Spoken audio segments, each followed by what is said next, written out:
There we go. Let me just this a little bit. Oh, there we go. Yeah, there we go. That's better. I just did what is called a discovery session.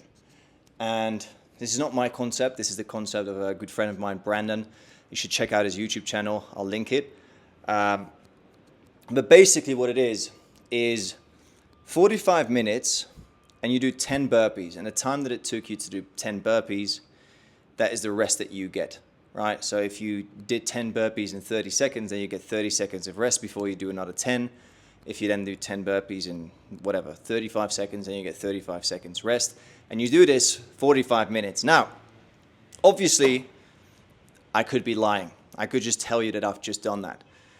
And it couldn't be true, right? And that's the whole fucking point. The whole point is that you do these things in private. You have to win for yourself. I don't give a shit if you believe me, yes or no, because I didn't do this for you. I didn't record it. I didn't put it on my Instagram. But while I was doing it, the only thing that I could think of was, I'm going to show myself. I'm going to show myself who I am. I'm going to show myself what I'm made of. This is me versus me, baby. This is me versus fucking me. Who's in fucking charge? Eh? I can do another 10. I can do the next 10. Because in those 45 minutes, bro, after 5 minutes, I was thinking, I don't want to do this. After 5 minutes, I was like, I've got a chest day tomorrow. I got to be fresh for that. I can't do too much, I'm going to get injured. Or I already have an injury on my elbow, I can't really do it. Bro, I got a little blister, that was like, I can't really do this with, look at this. Almost can't even fucking see it. Like a little blister. And I was like, blister. But I finished it, 45 minutes. And in that process, you gain self-respect, right? And when there's two lessons that I want to give you in this video. First off, private victories. Private victories are so fucking important because you want to feel confident. You don't just want to be confident, but you want to trust yourself.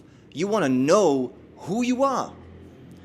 And stuff like that, private victories, when no one is watching, when there's no one clapping along the sidelines, when there is no one to tell you that you've done a good job, those things where it's just only you know it.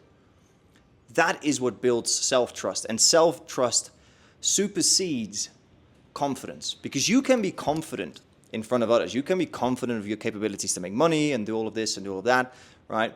Confidence is measurable. But trust is something that is internal. Trust is something that isn't measurable, right? And it's something that you carry with you and it can't be replicated. It can't be bought. There's no amount of money, no amount of cars. I don't give a shit how hot your girlfriend is or what big penthouse you might live in. I don't give a shit. Trust is something that is just here. That is the relationship that you have with yourself. And guess what? You're spending time with yourself every single day. You're in your own head, not me. You know who you are. And I think that at the end of the day, right, especially as men, but I think everyone, you just want to be content with who you are. You want to be at peace with yourself. You want to stop this inner conflict because by doing this, it just gives me this trust that I know, like, I'm the guy that does things and that finishes things even though it's fucking hard. Even though when there is so many different reasons to not do it, I will still do it. I just, in my mind, I just can't fucking stop. I can't give up. I just can't do it. Because I know that if I do, I'm going to carry that with me, even though no one else saw it, right? No one else was there. In front of the world, I would still look good. But I would know. I would know that I gave up by choice. And that does something. It says something about you. So who you are in private, right, is who you are everywhere. And is what you show the world. And if you show the world something, but you're something else in private, look, the world might not know, but you know. And when there is this incongruence by who you pretend to be on the outside, who you pretend to be in the outside world, and who you really are in private, that incongruence is going to fucking eat you alive, my friend. I can tell you that. Because now you have to pretend. Now you have to keep up this double life. And then there's lying involved, and then there is deceiving involved, and then there is manipulating involved, and not even towards others, but also to yourself. And then you need to create stories and excuses to basically release that psychological tension that you create by this incongruent lifestyle, by being one person on the outside and one person in private. And that just eats you alive, brother. It eats you alive. I've been that guy where I had to fucking manage my entire world, my entire reputation, and I looked like the perfect guy on the outside. I had suits and I had money and I had girls and I was living in a penthouse and I was the perfect picture online and to the outside, and there wasn't a fucking worry in my life. It was all perfect, mate. It was all fucking perfect. And then, but in private, I was a fucking mess. I couldn't trust myself. And I knew that. Maybe others didn't know, but I knew it. And it ate me alive. So, do things just for you. Do things in private that show you who you are. And I'll promise you, it will give you something that, like I said, nothing else can give you. Nothing else can buy, because no one else can give you self-trust. It doesn't work together. I cannot give you self-trust. A car cannot give you self-trust. And it is often self-trust that we want, because from self-trust, self-respect and confidence eventually grows. And when you have self-trust, there is just this groundedness, this energy, this security, and the fact that you know that you're in control, right? That you bring with you in every single situation, whether it be in business, in relationships, with your friends. And that is when life becomes a lot easier. It becomes a lot easier to navigate when you trust yourself, because you know who you are and you know what you're capable of. So that is the first lesson. And the second one is the next 10. So I was talking to my mate Brandon, right? And he explained this and I wanted to make a video about this, because these 45-minute sessions, the discovery sessions where you do these burpees, right? The only thing that really matters is the next 10. It is not the next 30 minutes. Excuse me. It is not the previous 5 minutes. It's not what you're going to do tomorrow. It's not how you might feel after 15 minutes. It's not how you might feel after 10 minutes. The next 10. And you can do the next 10. You can do the next 10. And obviously the next 10 is a metaphor for life, right? Because in life, you have to look at what is your next 10. For me, it's like making a YouTube video. It's making content. It is sending those emails. It's working on this. Like, what is the next 10? Don't think about the next week or the next month. Don't think about all the things that you still have to do, right?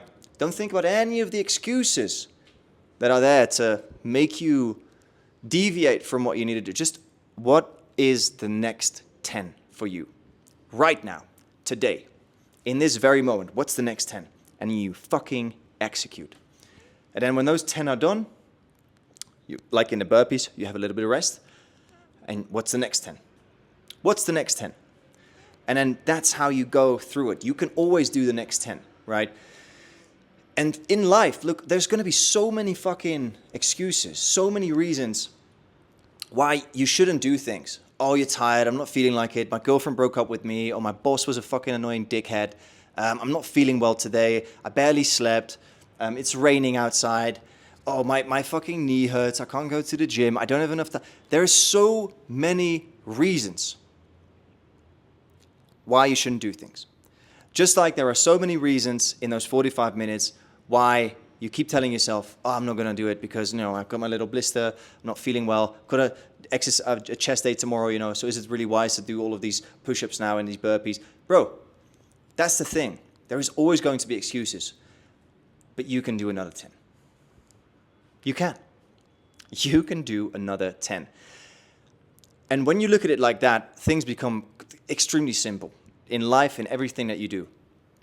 And the problem that we often have is that we future pace life, and we think about all of these things that might go wrong and what happens, and we actually experience the same fear and anxiety that we might feel when things go wrong in this very moment right now. And even if it's like positive thinking, what might happen in the future, which is obviously a lot better, that future hasn't come to pass yet, right? It's better than imagining a negative future, or things that happened in your past, for example.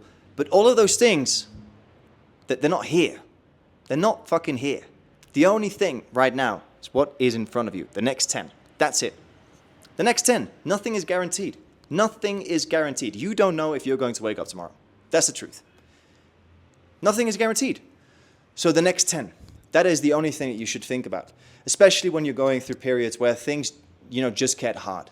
Sometimes life throws shit at you. Sometimes you're forced to go through change. Sometimes you have to make difficult decisions, right? And it's so easy to then just hide away and distract ourselves and pretend like everything's fine. Listen, none of that matters. Especially in those moments, the next 10. The next 10. The next 10. And that's how I view life. And it allows you to go through extremely tough moments in life and come out of that and look at yourself, and just like you create self-respect and self-trust when you finish one of those discovery sessions, you will create self-trust and self-respect after you have gone through this period where life has just thrown so much shit in your way, yet you just took it and you did the next 10 and you just did the next 10. But if you give up, then that's something that you're going to take with you, right? And the next time that something bad happens or something, life throws something at you or the pressure gets high in life, then you already have this programmed evidence that you're not the guy that finishes, that you're the guy that folds. Now, do you want to be the guy that folds? Or do you want to be the guy that says, I can take these next 10. I can do this. Yes. The next 10. Yes. I'm going to eat these next 10. Fuck yeah. Because I'm in control. I'm in charge. Even though there are 100,000 excuses, the next 10. So it depends on who you want to be in life. Like, who do you see yourself as in the future? And the way that a really good perspective that I use to look at life is, well, in 90 days from now, right? Who would you really like to be? And in 90 days, you can either thank the person that you have been now, or you can regret the person that you have been now. And it's all decided by the next 10, how you handle those. Are you going to fucking skip? Are you going to take more rest time? Are you going to delay opportunities? Are you going to fucking procrastinate and try and avoid it? Are you going to listen to your excuses and give in? Or are you going to take the next 10? Eat them. Own them. Fucking smash them. Because in 90 days, that will eventually determine how you look at yourself. In 90 days, you can either be someone that respects himself, that trusts himself, and that has all of the evidence to show that he's disciplined, that he is consistent, and that he does what he says he's going to do. Or you can have the evidence that you're not disciplined, that when life gets hard, you fold, that you listen to your excuses, and that you do not follow through. Like, the evidence is right here, right now. Not tomorrow, not next week. Today, the next 10. Those determine who you are going to be. So that's a decision that you have to make. And that's a fucking big pill that you have to fucking swallow, right? And then you keep doing it. But look back at the past 90 days. What is the evidence that you've created for the person that you are now? Can you look back at the past 90 days and tell yourself, I am disciplined. I trust myself. I respect myself. I love myself. What actions, what habits, what evidence have you created over the past 90 days that show that? Or do you have evidence that suggests that you give up when things get hard, that you cannot stay consistent, that you give in to comfort, that you listen to your excuses, that you constantly fall back into comfort and old patterns, and that you regret and shame and guilt towards yourself, and that you break your promises? Like, what is the evidence that you have right now about who you have been the past 90 days?